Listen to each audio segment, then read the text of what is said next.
क्या आपको पता है कि लगभग 140 करोड़ की आबादी वाले देश भारत में तीसरा सबसे बड़ा धर्म कौन सा है?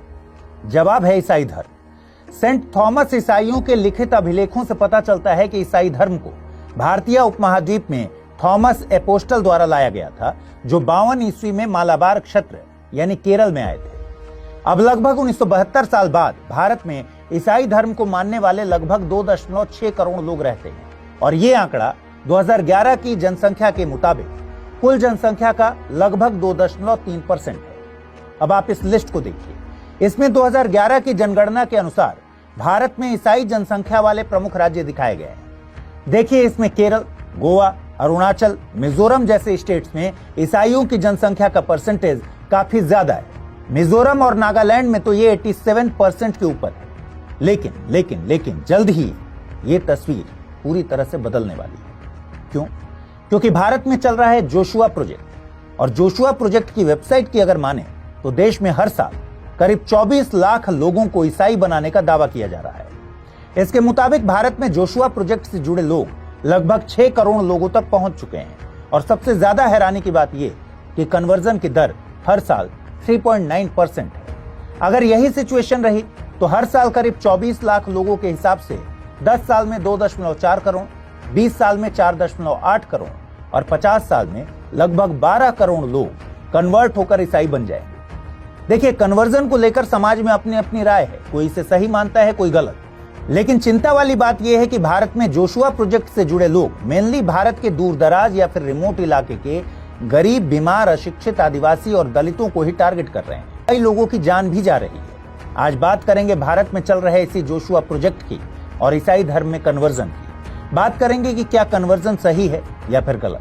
आप देख रहे हैं 4th डायमेंशन। मेरा नाम है अमृत।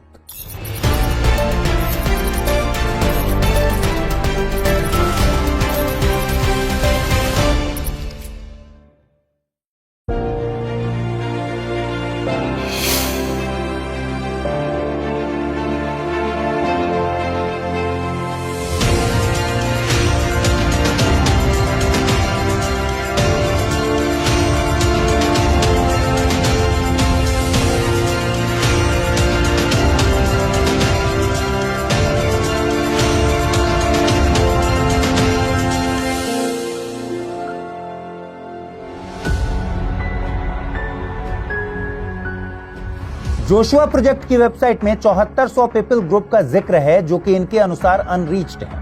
अनरीच्ड का मतलब मोटे तौर पर वो लोग जो क्रिश्चियनिटी को फॉलो नहीं करते। इसके मुताबिक भारत पूरी दुनिया में सबसे ज्यादा अनरीच्ड पीपल ग्रुप का देश है। इसमें भारतीय जाति कोरी का जिक्र है। इसकी संख्या इन्होंने 8.2 मिलियन बताई है। वेबसाइट के मिशन एंड मनी वाले पेज में दुनिया भर के क्रिश्चियंस के इनकम और खर्च बताए गए हैं। इनकी इनकम का केवल 1.7% ही क्रिश्चियन कॉजेज में दिया जाता है। इस 1.7% का 5.8% ग्लोबल फॉरेन मिशंस के लिए यूज होता है और इस 1.7% को अगर पैसों में कन्वर्ट करें तो ग्लोबल फॉरेन मिशंस के लिए $52 बिलियन खर्च किए जाते हैं, यानी 4,16,000 करोड़ रुपए। यही पैसा दुनिया भर में चर्च स्टैब्लिश करने, ईसाई धर्म को बढ़ावा देने और एक पूरे क्रिश्चियनिटी कन्वर्जन स्ट्रक्चर को फंडिंग देने में खर्च होता है। अब खुद सोचिए, केवल जब इंडिया में ही कुल अनरीच्ड पीपल ग्रुप का 28% हो तो ग्लोबल फॉरेन मिशन फंडिंग का एक बड़ा हिस्सा यहां खर्च होना लाजमी है। भारत की बड़ी डाइवर्स जनसंख्या जोशुआ प्रोजेक्ट के लिए एक बड़ा मौका है। इसीलिए भारत जोशुआ प्रोजेक्ट को चलाने की सबसे फेवरेट जगह बनकर उभरा है। और इस वेबसाइट में यह भी लिखा है कि 2014 में हिंदू राष्ट्रवादी पार्टी के सत्ता संभालने के बाद भारत में ईसाइयों पर हमलों में तेजी देखी गई है। राष्ट्रवादियों का विचार है कि भारतीय होने का मतलब हिंदू होना है, इसलिए ईसाई धर्म सहित किसी भी अन्य धर्म को गैर भारतीय माना जाता है। अब भारत में जोशुआ प्रोजेक्ट काम कैसे कर रहा है, इसके लिए आपको कन्वर्जन के PPP मॉडल को समझना होगा। PPP मॉडल मतलब प्रचारक, पास्टर और पादरी।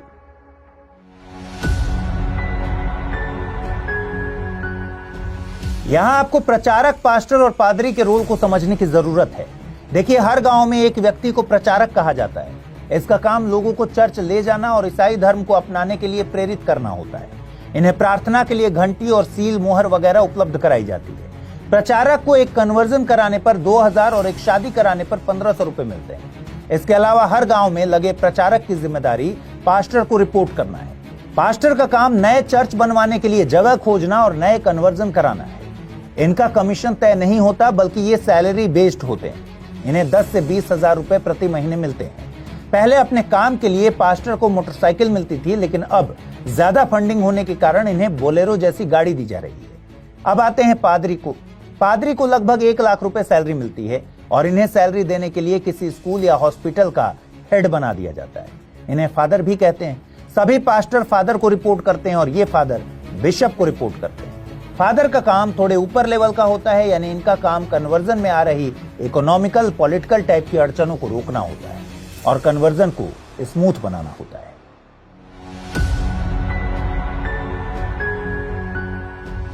एक बड़ी न्यूज एजेंसी ने जोशुआ प्रोजेक्ट से जुड़ी सच्चाई को जानने के लिए कई राज्यों का दौरा किया।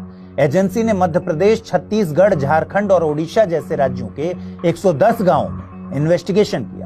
इन्वेस्टिगेशन में यह पता चला कि प्रोजेक्ट जोशुआ के तहत देश में 2272 जातियों के ग्रुप बनाए गए हैं। हर ग्रुप के लिए एक व्यक्ति को नियुक्त किया गया है। वहीं कन्वर्ट कराने वाले एजेंट की जिम्मेदारी होती है कि वे बीमार, परेशान लोगों को खोजें और उन्हें प्रार्थना सभा तक ले आए। एजेंसी को अपनी पूछताछ के दौरान एक एजेंट भी मिला। नाम था मदन तिग्गा। ये भाई साहब छत्तीसगढ़ के खूंटा पानी गांव में रहते हैं। इससे पूछने पर इसने एक्सेप्ट किया कि यह प्रोजेक्ट जोशुआ से जुड़ा हुआ था और इसे इसके ऑलरेडी कन्वर्ट हो चुके रिलेटिव्स से प्रोजेक्ट जोशुआ के बारे में पता चला था। इसने आगे बताया कि प्रोजेक्ट जोशुआ से जुड़ने के बाद ऐसे कई लोगों को छत्तीसगढ़ के बिलासपुर के बिलीवर्स चर्च में ले जाया गया था। वहां प्रॉपर बैच बनाकर 2 साल का कोर्स करवाया गया। कोर्स में मेनली बाइबल पढ़ाया जाता था और धर्म का प्रचार कैसे करना है यह सिखाया जाता था। इसके अलावा गांव-गांव जाकर लोगों को ईसाई धर्म को अपनाने के लिए कैसे मनाना है, कैसे बात करनी है और कैसे कन्विंस करना है, यह भी सिखाया जाता था। कोर्स करने के दौरान इन्हें सिर्फ खाना पीना और रुकने की जगह मिलती थी। जब थ्योरी बता दी गई तो फील्ड वर्क के लिए इन एजेंट्स को अलग अलग शहरों के, जिलों के, गांवों में डिप्लॉय कर दिया गया। फील्ड वर्क के दौरान लगभग 2000 रुपए इन्हें दिए जाते थे और ये पैसा इनको चेक के माध्यम से विदेश से मिलता था। मदन तिग्गा को भी कोर्स पूरा करने के बाद बलरामपुर के कुसमी गांव भेजा गया। इसको काम दिया गया कि कुसमी गांव के लिए एक डेटाबेस तैयार करे जिसमें ये जानकारी हो कि हर घर में किस किस जाति या धर्म के लोग रहते हैं, उनके नाम क्या हैं, उम्र क्या है। इसके अलावा इन्हें पहले से तैयार एक वीडियो भी प्रोवाइड कराया जाता था। एजेंट घर घर जाकर इस वीडियो को दिखाते थे। अगर वीडियो देखने के बाद कोई व्यक्ति कन्वर्ट होने में दिलचस्पी लेता है तो ये लोग उस व्यक्ति का नाम, पता अलग से मेंशन कर लेते थे। बाद में चर्च से जुड़ा एक सुपरवाइजर इस डेटा को ले जाता था। फिर इस प्रोसेस के बाद पास्टर लोग गांव को विजिट करते थे और इंटरेस्टेड व्यक्तियों का धर्म परिवर्तन कर दिया जाता था। कन्वर्ट करने के प्रोसेस में ये ग्रुप आदिवासियों के नाम के आगे से राम हटवा देते हैं। आपको बता दें, अधिकतर आदिवासी अपने नाम के आगे राम लगाते हैं, जैसे राम बसावन, राम खिलावन। कन्वर्ट होने के बाद बोला गया कि भाई अब ये नहीं चलेगा, राम हटाओ। आदिवासियों में पेड़ पूजा का भी बहुत महत्व है। जैसे आदिवासी सरना पेड़ की पूजा करते हैं, लेकिन ईसाई बनने के बाद उसे काटने को कहा गया। यहाँ तक कि ईसाई बनने के बाद कन्वर्टेड आदिवासियों को नाम के आगे गोत्र लिखना भी जरूरी कर दिया गया। यही कन्वर्टेड आदिवासियों की पहचान भी हो गई है। देखिए, आदिवासी इलाकों में कन्वर्जन इतनी तेजी से हो रहा है कि अब छत्तीसगढ़ में ऐसे कई गांव हैं जहां हिंदू नाम मात्र के परिवार बचे हैं। छत्तीसगढ़ में सन्ना ब्लॉक में 50 गांव हैं, 45 गांव में लोग ईसाई बन चुके हैं। ऐसे ही सराय टोली, परासपुर, करडीह जैसे कई गांव हैं जहां कन्वर्जन 90% के ऊपर बताया जा रहा है। ये तो सिर्फ छत्तीसगढ़ की बात है। जोशुआ प्रोजेक्ट दूसरे राज्यों में भी अपने पैर पसार रहा है। आप अगर झारखंड के गुमला जिले के मेराल गांव में जाएंगे तो आपको घुसते ही बाहर क्रॉस का चिन्ह लगा हुआ दिखेगा। ऐसा इसलिए क्योंकि यहाँ गांव के 90% से ज्यादा लोग ईसाई धर्म में कन्वर्ट हो चुके हैं। जहां 90% से ज्यादा कन्वर्जन हो जाता है वहां एक क्रॉस लगा दिया जाता है।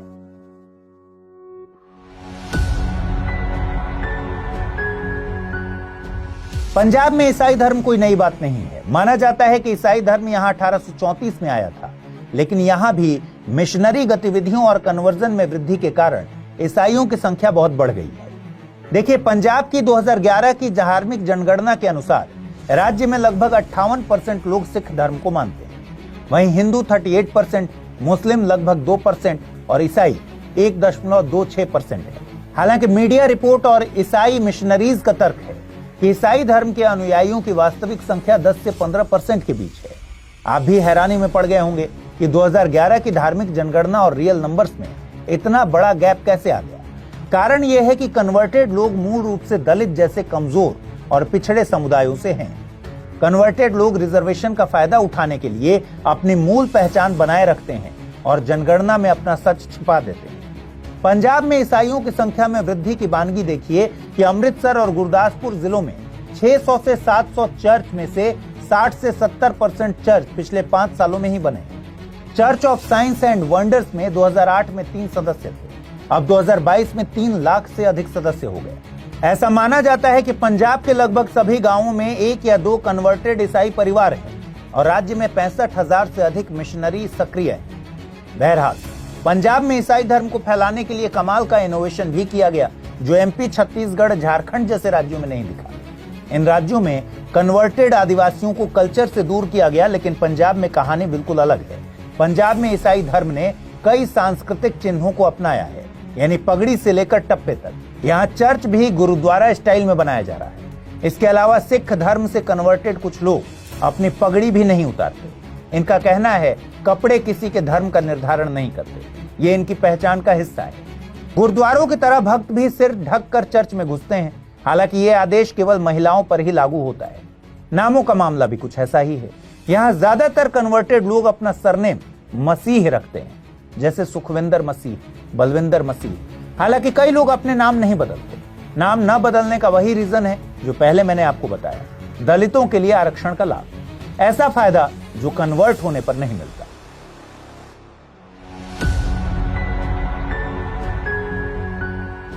कन्वर्टेड लोगों का दावा है कि चर्च जाने के बाद उनकी आर्थिक और शारीरिक परेशानियां दूर हो गई हैं।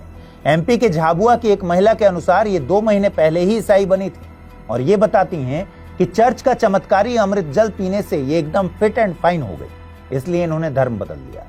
छत्तीसगढ़ में कल्याण आश्रम के प्रांत संगठन मंत्री बताते हैं कि बहुत पहले रिफाइंड तेल, दूध पाउडर और पैसे का लालच देकर कन्वर्ट किया जाता था।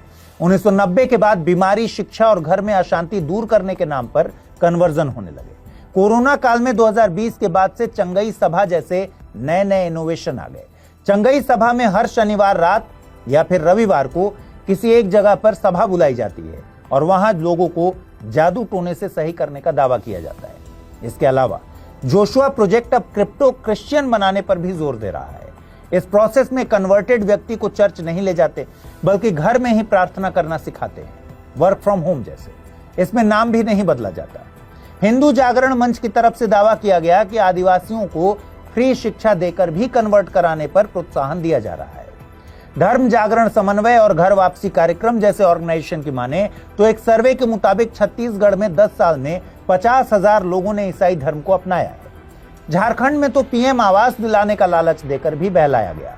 धर्म बदलने के लालच में लोगों को नौकरी भी दिलवाई जा रही है। ओडिशा में सरकारी पैसे से चर्च बनवाए जा रहे हैं और फ्री हेल्थ कैंप लगवाए जा रहे हैं। सुंदरगढ़ के बालीशंकरा में 2023-24 में 4 लाख रुपए से चर्च का रिनोवेशन कराया गया। ये काम मुख्यमंत्री विशेष सहायता स्कीम से हुआ। कन्वर्जन पर काम करने वाले एक व्यक्ति बताते हैं कि फ्री हेल्थ कैंप लगाकर गांवों में बीमारियां पता की जाती हैं, फिर इलाज के नाम पर कन्वर्ट किया जाता है। चिंता की बात यह है कि ये ट्रेंड तेजी से बढ़ रहा है। पंजाब में भी धर्म परिवर्तन के कारण लगभग सिमिलर ही है। यहाँ सबसे ज्यादा कन्वर्जन देखा गया दलित और वाल्मीकि हिंदू और मजहबी सिखों में।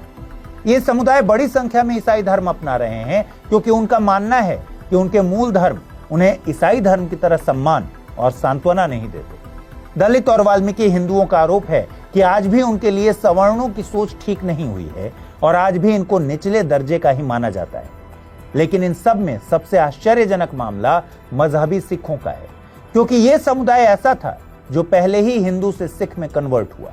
देखिए, सिख धर्म की यूं तो कई विशेषताएं हैं, लेकिन जो सबसे बड़ी विशेषता है वो है समानता। लेकिन हर समाज में ऐसे लोग हैं जो समानता चाहते ही नहीं, इसलिए जमीन पर कहानी बहुत अलग है। जैसे पंजाब के गांव खेड़ा में एक ही गांव के विभिन्न संप्रदायों के कई गुरुद्वारे देखे जा सकते हैं, जैसे रविदास गुरुद्वारा, जट गुरुद्वारा और मजहबी सिख गुरुद्वारा।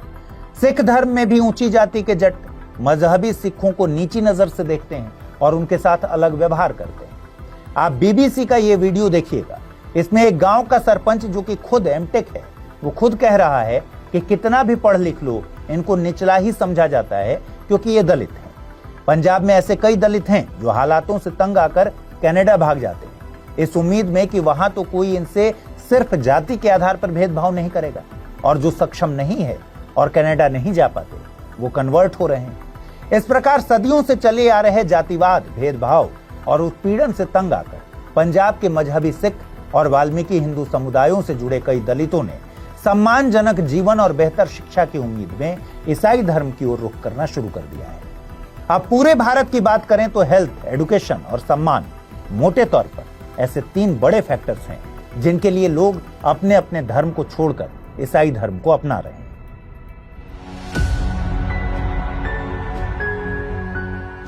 प्यू रिसर्च सेंटर के 2021 के आंकड़ों के अनुसार भारत में लगभग 46 लाख लोग ऐसे हैं जो 6 प्रमुख धर्मों हिंदू, जैन, इस्लाम, बौद्ध, सिख और ईसाई धर्म के अलावा अन्य धर्मों का पालन करते हैं। यानी भारत में जबरदस्त धार्मिक विविधता है, इसलिए संविधान ने धार्मिक स्वतंत्रता का अधिकार दिया है। संविधान प्रत्येक नागरिक को अनुच्छेद 25 के तहत अपने धर्म को मानने, प्रचार करने का अधिकार देता है। लेकिन इस पर अंकुश भी है। जैसे धर्म के प्रचार का काम अगर लोक व्यवस्था, नैतिकता और स्वास्थ्य के विपरीत है तो स्वतंत्रता वापस भी ली जा सकती है और कार्यवाही भी हो सकती है। देखिए, अभी फिलहाल भारत में कन्वर्जन पर कोई भी राष्ट्रीय प्रतिबंध या नियम नहीं बनाए गए हैं, लेकिन अलग अलग स्टेट्स ने अपने हिसाब से एंटी कन्वर्जन लॉ जरूर बनाए हैं। जैसे आपको उत्तर प्रदेश, मध्य प्रदेश, छत्तीसगढ़, हिमाचल प्रदेश, गुजरात और ओडिशा सहित भारत के कई राज्यों में एंटी करप्शन लॉ लागू करते हुए दिखेंगे। एंटी कन्वर्जन लॉ के समर्थकों का तर्क है कि जबरन या धोखाधड़ी करके कन्वर्जन को रोकने तथा धार्मिक सद्भाव और सामाजिक व्यवस्था बनाए रखने के लिए एंटी कन्वर्जन लॉ की जरूरत है। वहीं एंटी कन्वर्जन लॉ के विरोधियों का कहना है कि ऐसे कानून भारतीय संविधान के द्वारा दी गई धार्मिक स्वतंत्रता का उल्लंघन करते हैं और अल्पसंख्यक समुदायों को निशाना बनाने के लिए इनका दुरुपयोग किया जा सकता है। बेंगलुरु के आर्क बिशप पीटर मचाडो का कहना है कि ऐसे कानूनों में लीगल टर्म्स बहुत क्लियर नहीं है, जिससे खुद की मर्जी से किए गए कन्वर्जन भी इलीगल मान लिए जाते हैं। इन कानूनों के कारण कई पादरी गिरफ्तार हुए हैं और ईसाइयों के खिलाफ हिंसा भड़काने वाले काम भी हुए हैं। खुद सुप्रीम कोर्ट ने भी हदिया बनाम Ashokan KM case Puttaswamy case, Lata Singh बनाम उत्तर प्रदेश राज्य केस और एस पुष्पाबाई बनाम सिटी सेल्वराज केस जैसे न जाने कितने मामलों में कन्वर्जन को गलत नहीं ठहराया। सुप्रीम कोर्ट ने कहा कि एंटी कन्वर्जन लॉ तब तक संवैधानिक हैं जब तक उनका उपयोग किसी व्यक्ति के धार्मिक स्वतंत्रता के अधिकार में हस्तक्षेप करने के लिए न किया जाता हो। हाल ही में सुप्रीम कोर्ट ने यह भी कहा कि सभी कन्वर्जन को राज्य द्वारा अवैध नहीं माना जा सकता। हालांकि रेव स्टेनिस्लॉस बनाम मध्य प्रदेश राज्य 1977 के मामले में सुप्रीम कोर्ट ने धर्म प्रचार और धर्म परिवर्तन के बीच डिफरेंस को क्लियर कर दिया था।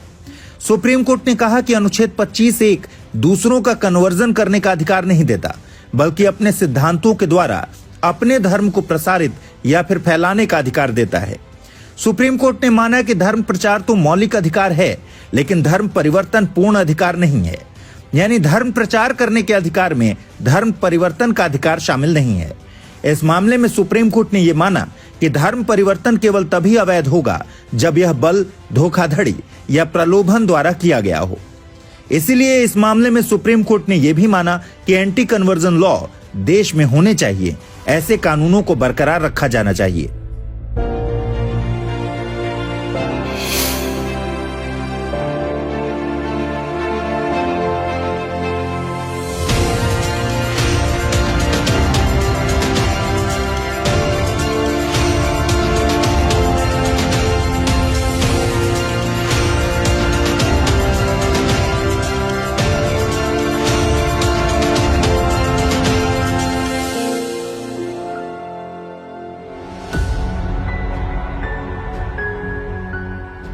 जैसे हाल के दिनों में ऐसे कई उदाहरण आपके सामने आए हैं जहां लोगों ने झूठ बोलकर या अपना धर्म छिपाकर दूसरे धर्म के व्यक्ति से विवाह करने के बाद उसे अपना धर्म अपनाने के लिए मजबूर किया। ऐसे और भी एग्जाम्पल्स हैं जहां कन्वर्जन का मोटिव सही नहीं था, इसलिए हम ये नहीं कह सकते कि भारत में बढ़ता ईसाई कन्वर्जन गलत है। भाई, जिसको जो धर्म मानना है वो पूरे गाजे बाजे के साथ माने, इसमें कुछ भी गलत नहीं है। हाँ, ये गलत तब हो सकता है जब ये इल्लीगल हो, जबरन हो, डरा धमका कर किया गया हो या लालच देकर किया जा रहा हो। हिंदू संगठनों का आरोप है कि ईसाई धर्म प्रचारक बीमारों को ठीक करने, मरे हुओं को जिंदा करने, एड्स, कैंसर जैसी बीमारी को ठीक करने, गूंगे की आवाज वापस लाने, अंधों को आंखें देने जैसे फर्जी तरीकों से कन्वर्ट कराने की कोशिश कर रहे हैं। यानी इसको ऐसा भी कहा जा सकता है कि भारत में खुद की मर्जी से कन्वर्ट होने वाला मामला कम है। एक पॉइंट और है, इलीगल कन्वर्जन के खिलाफ कानूनी लड़ाई लड़ने वाले एक सरकारी वकील का कहना है कि आदिवासियों को कन्वर्ट करके उनकी जमीन पर कब्जा भी किया जा रहा है, फिर यहाँ चर्च, स्कूल और अस्पताल भी बनवाए जा रहे हैं। इनका दावा है कि आदिवासी बहुल गांवों में जितने चर्च बने हैं वे सभी आदिवासियों की जमीन पर ही हैं, जबकि कानून कहता है कि आदिवासी सिर्फ दूसरे आदिवासी को ही जमीन दे सकता है। आपको बता दें कि देश के 4 राज्यों मध्य प्रदेश, छत्तीसगढ़, झारखंड और ओडिशा में पिछले 10 साल में चर्च की संख्या लगभग दोगुनी हो गई। एक सर्वे के मुताबिक 2011-12 में इन राज्यों में 12,300 चर्च थे, जो अब 25,000 से भी ज्यादा हो गए। अगर ये आरोप सच हैं, तो सोचिए आदिवासियों का शोषण किस लेवल पर हो रहा होगा। एक बात और, हाल ही में हुए कन्वर्जन ने पंजाब में सांप्रदायिक घृणा का माहौल पैदा कर दिया, क्योंकि ईसाई कन्वर्जन ग्रुप कमजोर समुदायों को निशाना बना रहे हैं। ये बात बोली जा रही है कि भले ही ईसाई बन जाओ, पर रहोगे तो दलित ही। इसके अलावा कन्वर्जन ने सामाजिक संबंधों को भी बुरी तरह प्रभावित किया है, क्योंकि दूसरे धर्मों के लोग कन्वर्टेड ईसाइयों को अपने धर्म के प्रति विश्वासघाती मानते हैं। कन्वर्जन के कारण पंजाब में रिजर्वेशन पर बहस भी शुरू हो गई है। सवाल है कि क्या कन्वर्टेड दलित अब हाशिए पर नहीं है? ईसाई बन जाने से सिचुएशन ठीक हो गई। इसी कारण पंजाब में ईसाई संगठनों की मांग उठ रही है कि सरकारी नौकरियों में 2% आरक्षण मिले और राज्य अल्पसंख्यक आयोग की स्थापना की जाए। देखिए, इलीगल कन्वर्जन गलत था, गलत है, हमेशा गलत रहेगा। लेकिन असल मुद्दा लोगों के ईसाई बनने का है ही नहीं। मुद्दा है समाज में आज भी भेदभाव का। मुद्दा यह है कि आज भी दलित अगर बारात में घोड़ी चढ़ता है तो उसको जूतों से मारने की घटना होती है। मुद्दा यह है कि आज भी अगर दलित या पिछड़ी जाति के लोग मूंछ रख लेते हैं तो सरेआम उनकी बेइज्जती करके मूंछ मुड़वा दी जाती है। मुद्दा यह है कि आज भी दलित आदिवासी पर कथित तौर पर ऊंची जाति के लोग पेशाब कर देते हैं। मुद्दा जाति व्यवस्था का है, उत्पीड़न का है। अगर हिंदू में या सिख में या किसी भी समुदाय में भेदभाव होगा, उत्पीड़न होगा, असमानता होगी, तो लोग धर्म बदलेंगे। इसके अलावा मुद्दा महंगे एजुकेशन का है। आजकल कॉन्वेंट स्कूल इतने महंगे हैं कि आम व्यक्ति तो सोच भी नहीं सकता कि वो अपने बच्चों को वहां पढ़ाए। स्कूल की फीस छोड़िए, किताबों का रेट देखा है? सिर्फ साल भर की किताबें खरीदने में पसीना निकल जाएगा। मुद्दा महंगे इलाज का है। क्या आज फोर्टिस, मेदांता जैसे बड़े हॉस्पिटल्स में इलाज आम आदमी के लिए संभव है? जब आम आदमी के लिए संभव नहीं तो समाज में सबसे पिछड़ों का क्या होगा? आज भी कई लोगों के लिए रोटी, कपड़ा और मकान का जुगाड़ करना सबसे बड़ी प्रायोरिटी बनकर रह गई। गरीब, लाचार, पिछड़े, दलित, आदिवासी लोग ये सवाल नहीं करते कि इन्होंने धर्म के लिए क्या किया, बल्कि ये पूछते हैं कि इनके धर्म ने इनके लिए क्या किया। और इनको जवाब मिलता है, इनके धर्म ने इनको नीचा दिखाया, धर्म ने इनको अपमान दिया, धर्म ने इनको दोयम दर्जे का इंसान बनाया। फिर जब दूसरा धर्म पैसा देगा, काम देगा, सम्मान देगा, राशन देगा, तो धर्म बदलने में हर्ज क्या है, ये मानने लगते हैं। क्या सरकारें दोषी हैं? क्या समाज दोषी है? सरकारें, समाज अगर अपना काम सही तरीके से नहीं करेंगी तो जोशुआ प्रोजेक्ट के जैसे कई प्रोजेक्ट भारत की गरीब, बेबस आबादी की तरफ अपने हाथ बढ़ाएगा। ईसाई कन्वर्जन ग्रुप तो सिर्फ जातिवाद, असमानता, गरीबी, मुफलिसी से ग्रस्त एक टूटे हुए समाज का फायदा उठा रहे हैं। आज के एपिसोड में बस इतना ही। मिलते हैं जल्द ही किसी दूसरे टॉपिक के साथ। तब तक पढ़ते रहिए, सीखते रहिए, बढ़ते रहिए। नमस्कार।